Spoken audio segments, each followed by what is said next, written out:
you guys have the reserve seat? Friends and family. It's harder to get a seat Friday. in Wicked the movie. 4 minutes? You haven't seen it.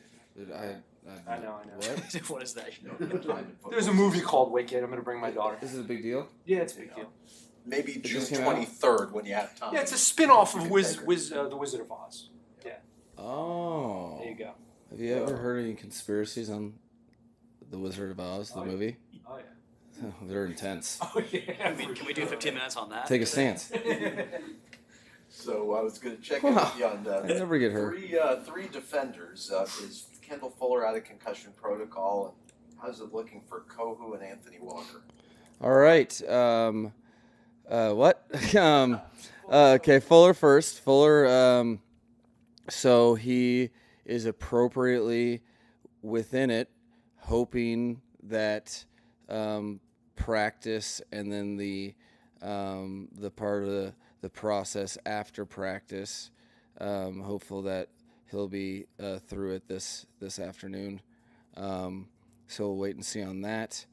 Then Cater and Anthony Walker will both. I'm optimistic about both, but that I say optimism or pessimism when I'm trying to be clear. I don't, that's assuming that there's no setbacks and how they feel after.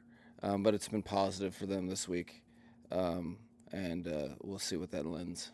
How about your two tackles, Joe Armstead and Kendall Lamb? They love football and they find different ways to prove it. I think I felt good about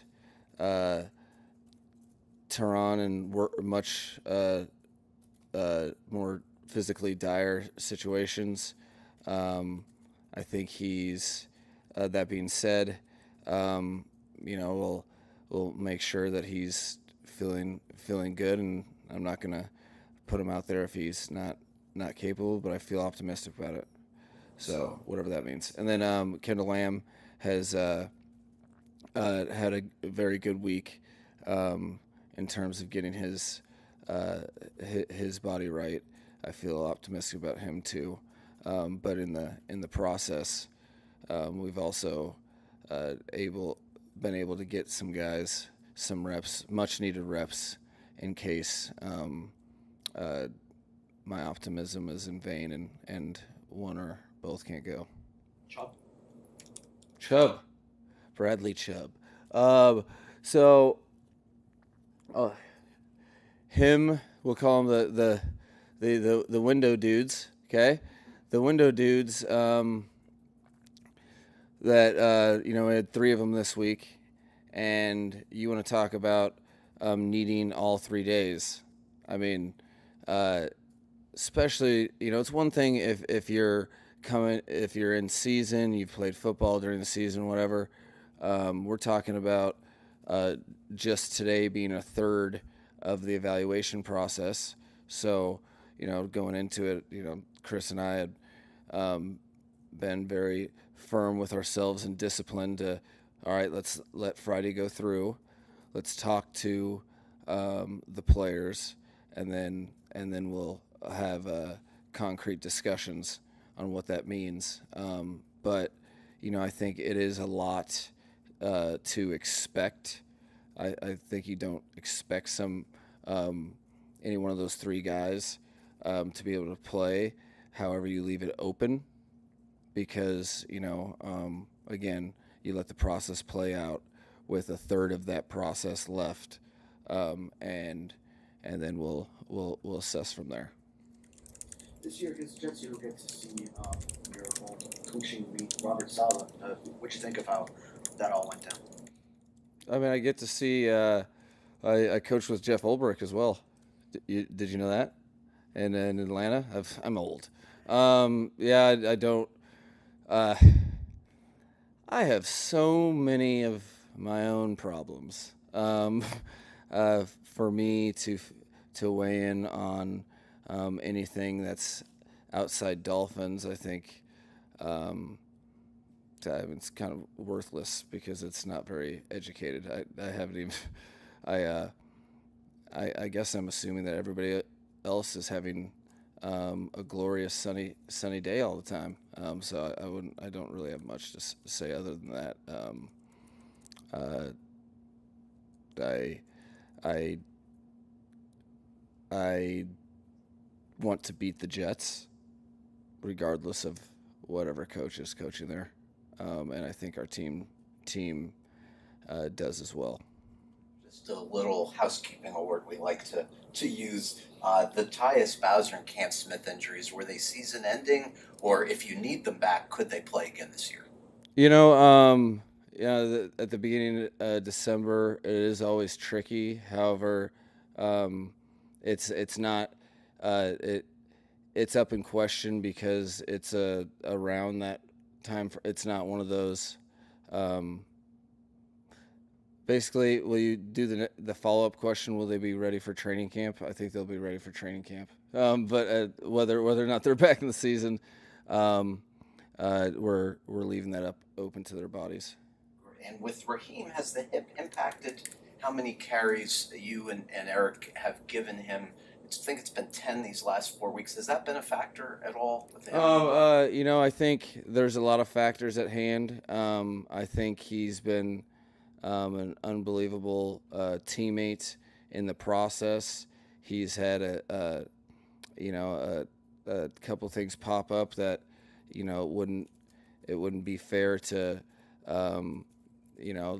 his body to overpress him. I think it's important to me that with a very talented backfield that everyone gets opportunities. Sometimes they come in waves, and I think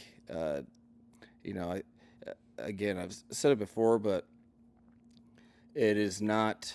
There's a lot less to do with Raheem's not doing something or can't, and much more to do with multiple talented players that are taking advantage of opportunities as well. So I wouldn't ever, specifically with Raheem Mostert on this team, I wouldn't ever put him in a box in terms of this is what his contribution will look like always. And I know he can help us win this season. So when and what that looks like, there'll be a lot of factors that I can't give up the game plan, Barry. Well, Fridays. Sorry, I'm really focused on the practice. So sorry to get distracted. I do know your first name. That's okay. One matchup for Sunday, Chalk for the first time will go against his former college teammate. Oh yeah. What do you think of how Chalk is progressing now going into that matchup? No, that will be a cool. That's a cool situation that you just bring light to in terms of you have guys that are used to practicing against each other, and then the National Football League demands a lot of different adjustments in technique and play. So, anytime you get rookie college teammates going against each other, it's easy to assume exactly how the other person plays, and then you get to the game and see how the NFL season has adjusted their game and where that puts them matchup wise. I think it's that's a competitive situation with two talented players that should be a fun matchup within the matchups for this game. What do you think of the Jets' pass rush? It's ever present. They like I said, I have a high regard for Coach Ulbrich. Worked with him, and same as Coach Whitecotton in San Francisco. I worked with him as well, and they do an unbelievable job of getting guys to fully commit to a relentless approach at pass rush. So they present two problems early in the down and late in the down.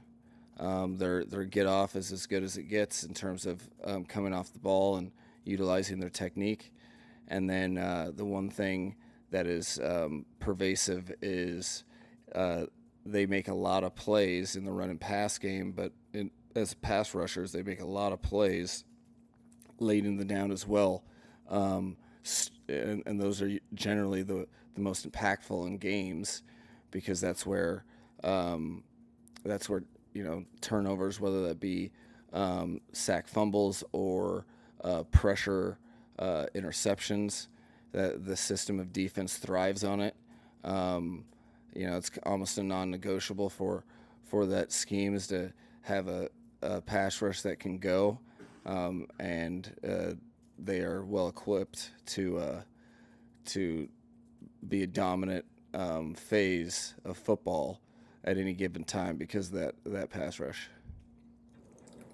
You see the game last night, Dan Campbell's 4th and inches, the call to run out the clock before the game-winning field goal.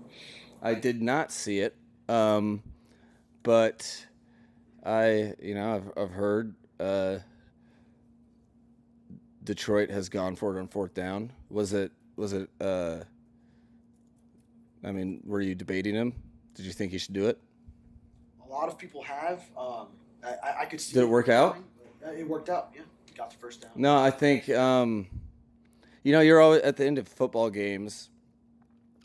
I think it's important, at least for me, to understand that the only right answer is the one that works. So in that, you have to stay true to, what you think can do, what it takes to win the game. And I regard and respect people that understand that they're probably going to get some heat if it doesn't work out. But if you stay connected to the idea of whatever it takes to win the game, and you're always going to get the heat as a head coach or a play caller or decision maker when it doesn't work out. So to prioritize that not being your motivation, which it doesn't seem like it's Coach Campbell's. We haven't had a chance to talk to you yet since Alec was nominated as the Dolphins Walter Payton Man of the Year nominee. Just wanted to get your perspective on what makes Alec a good candidate for that. Okay, well, the Man of the Year, I think Alec Ingold best embodies how to succeed in life and how to take things that on the front end, for sure, he had a lot of adversity interwoven into the way he started in the world, and so adversity is ever present to everyone. It's all relative, but one or two things happen, and generally it's very difficult to take that adversity and make it purposeful. And that's what he has done by taking all of his time, his services, and giving back into the community to those that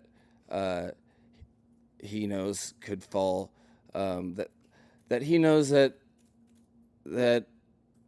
all. I mean, in the least, it's someone that has taken some obstacles and flourished in them. I think it is. He's a motivating and inspiring person, and I'm just so glad that a guy that I didn't know personally, that came to us in 2022. The more people that can know about Alec Ingold and what he has to offer this world, if we could all take a good measurement, as if we could all do like Alec and take perceived adversity and make it the engine that drives your life force into making the world a better place. I mean, he fits the bill, and on top of that, he's a captain at a position that you have to earn those stripes with nothing other than daily accountability, effort, mentality, toughness. I can't say enough good things about the human being, the player, and I'm just glad he's he needs to be he needs to be a focal point for what professional athletes are capable of and can do for their community and the sport, and leaving the sport better than when he got to it. Thank you, Coach. All right. Thanks, Mike. Thank you.